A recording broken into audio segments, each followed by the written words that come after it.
As General Leslie Groves, Damon is a supporting player in Nolan's J. Robert Oppenheimer biopic.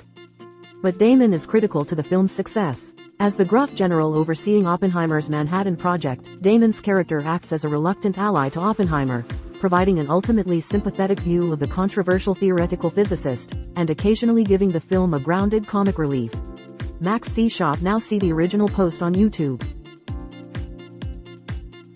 One of the through lines in Damon's career is that if he really connects with a filmmaker he'll re-team with them over and over again. See Gus Van Sant, or Paul Greengrass, or Steven Soderbergh, the director of the Ocean's movies, whose white-knuckle thriller Contagion now feels like a prescient Nostradamian howl about a global virus pandemic. But even before COVID-19 would turn the movie into a prophecy fulfilled rather than a far-fetched nightmare, this was a harrowing movie to not only sit through but also to reckon with. The story ricochets between multiple viewpoints, but Damon soars in one of the trickiest roles, the inexplicably immune survivor mourning the deaths of his wife and son. He makes you feel that sometimes it's the person who's left behind who gets the shorter end of fate's stick. Shop now see the original post on YouTube. Thanks to a confluence of two very different late 90s pop culture events, Damon's post-Good Will Hunting vault to Tinseltown's A-list and the simultaneous rise of Texas Hold'em as a late-night ESPN spectator sport, Hollywood was ready to gamble on this poker-themed buddy film.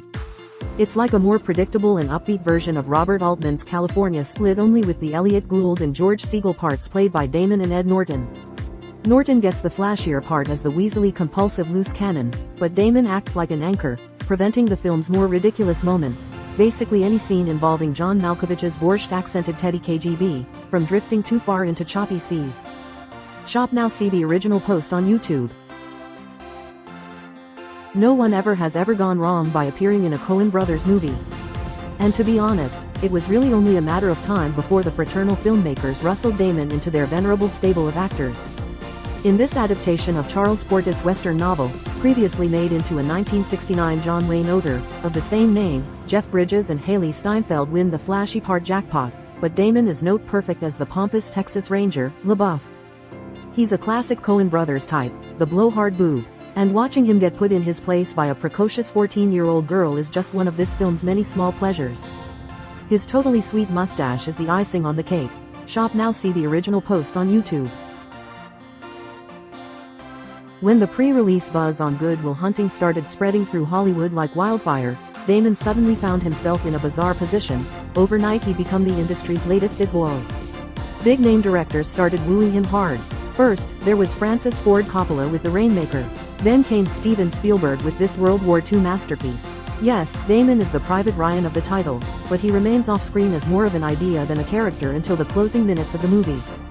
In other words, there's not a lot of actually heavy lifting here for the actor, but the movie lives or dies based on the few moments he has.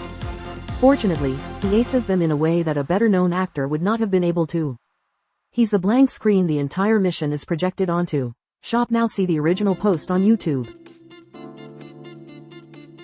On paper, Ford vs. Ferrari sounds like the ultimate dad movie. On screen, well, it's also the ultimate dad movie. But just because a movie happens to be a straight-down-the-middle, slightly square bit of old-school Hollywood filmmaking doesn't mean that it can't also be fantastic. And despite whatever you've heard, Ford vs. Ferrari is fantastic.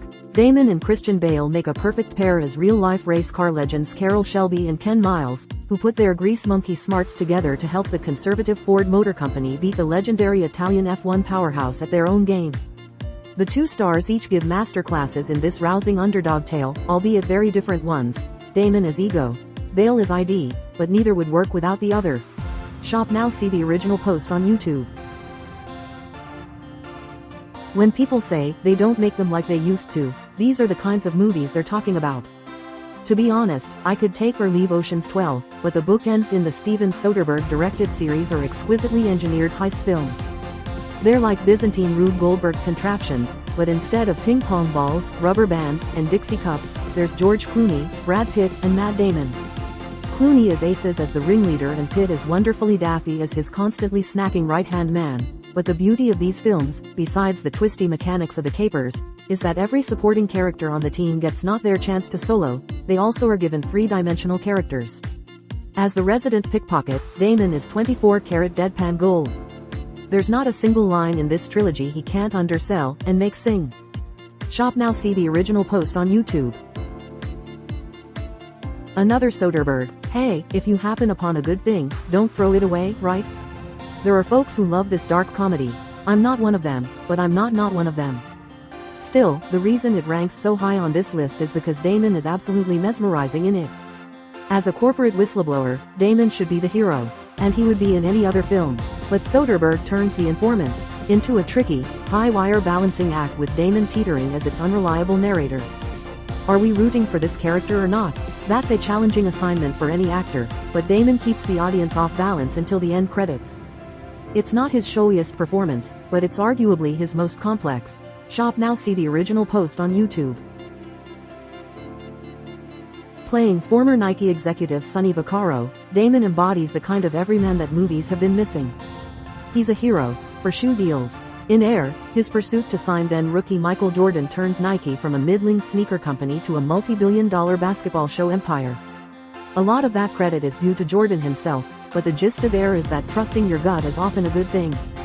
Damon sells it with his patented smile and a couple impassioned phone calls with Chris Messina's David Falk, slinging playful insults and making deals. Couple that with a big Hollywood speech at the end about just how great Jordan looks playing basketball at the highest level, and you got yourself a movie. Josh Rosenberg. Shop now, see the original post on YouTube. Yes, we all know that this is not the movie that Martin Scorsese should have won the Oscar for. But let's move on because The Departed is a damn good film. While no one knows the mean streets of New York better than Scorsese, this Boston set cat and mouse crime flick takes place on Damon's home turf. So maybe it's not surprising that he's the best thing in it. A loose remake of the Hong Kong classic Infernal Affairs, The Departed is like a chess match being played on two boards simultaneously. Leonardo DiCaprio is the cop who manages to go undercover with Jack Nicholson's mob kingpin, and Damon is his reverse, the mobster who infiltrates the cops. What sounds overly schematic on paper works like gangbusters on screen thanks to the two leads. In a rare baddie turn, Damon isn't just the only actor in the movie who nails the accent, he shows that he's capable of playing a character who's rotten to the core. Shop now, see the original post on YouTube. It's tempting to say that we never knew how good we had it with Damon as Jason Bourne until Jeremy Renner's wet firecracker, The Bourne Legacy. But the truth is we all knew how great Damon was as Robert Ludlum's amnesiac, bare-knuckle brawling spy from the jump. For the first stage of his career, Damon was pegged as the thinking man's hero. But the Bourne movies showed that he could be cerebral while also scraping up his fists, getting into car chases, and beating the S*** out of Black Ops goons with nothing more than a rolled-up magazine. It's no wonder that in the wake of Bourne's reinvention of the action genre, every subsequent cinematic punch-em-up would ape his hero's style. Even 007 would take a page from the Bourne playbook by casting Daniel Craig as a more brutish and brutal Bond. Shop now, see the original post on YouTube. It's too obvious to say that this is where Damon's career begins in earnest. But it also happens to be true. The story that wound up on screen is undeniably personal and great and literate and heartfelt and moving thanks to both Damon's screenplay and his performance. But the Horatio Alger tale behind the making of the movie is, in its own way, just as impressive. A struggling, wannabe actor knuckles down and writes his own ticket out of obscurity and winds up on the stage at the Academy Awards to receive an Oscar statuette with his best friend. It's almost too far-fetched to be believed. Yet, it's unlikely way, it's the most rousing character arc that Damon's ever created. How you like them apples? Shop now, see the original post on YouTube. Anyone who'd been a fan of Patricia Highsmith's sinister series of Ripley novels had to be a bit disappointed by the casting of Damon as the murderous serial imposter, Tom Ripley. He seemed too vanilla, too aw shucks to get at the con man's countless layers of evil. But Damon silenced the naysayers with his nuanced turn as the outsider pressing his nose against the glass window of privilege embodied by Jude Law's Dickie Greenleaf and his impossibly beautiful and poised fiancée played by Gwyneth Paltrow. Anthony Minghella's film treads a tad too lightly on the story's gay subtext, but Damon, even in snug bright yellow swim trunks, makes you feel the aching longing and envy he experiences in Dickie's rarefied presence. 2 decades ago, this was the kind of role that could hurt an actor's career, but Damon digs deep and dives into the darkened deep end head first. Shop now, see the original post on YouTube.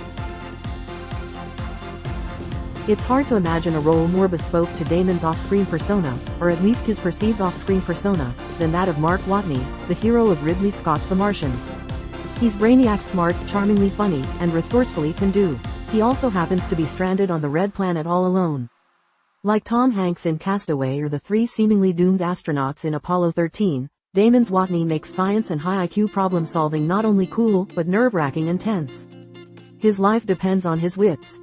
Still, what makes The Martian more than just a big ol' four-quadrant Hollywood blockbuster is that it's also a stealthy acting tour de force. Damon has to carry virtually the entire film on his back, which of course is the kind of thing that every actor dreams of until they have to actually do it. Watching it, you find yourself rooting for Watney, but for Damon too. Because you're never quite sure if he can pull this one-man show off.